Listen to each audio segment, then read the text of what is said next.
والارض وضعها للانام، اور اس نے مخلوق کے لیے زمین رکھی۔ تفسیر صراط الجنان میں ہے، ارشاد فرمایا کہ اللہ تعالیٰ نے اس مخلوق کے لیے زمین کو فرش کی طرح بچھا دیا جو اس میں رہتی اور بستی ہے، تاکہ وہ اس میں آرام کریں اور فائدے اٹھائیں۔ فیہا فاکہہ، اس میں پھل میوے ہیں۔ تفسیر صراط الجنان میں ہے، اس آیت اور اس کے بعد والی آیت میں اللہ تعالیٰ نے چند وہ منافع بیان فرمائے ہیں جو اس نے مخلوق کے لیے زمین میں پیدا فرمائے ہیں۔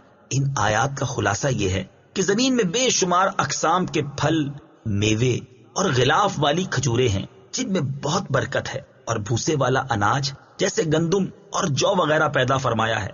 بھوسے کا فائدہ یہ ہے کہ اس میں اناج دیر تک محفوظ رہے گا، اور جب تم اناج استعمال کر لو تو وہ بھوسا تمہارے جانوروں کے چارے میں کام آئے گا۔ اور زمین میں طرح طرح کے خوشبودار پھول پیدا فرمائے تاکہ ان کی خوشبو سونگ کر تمہیں فرحت حاصل ہو، اور وہ پھول تمہاری زیب و زینت میں کام آئیں۔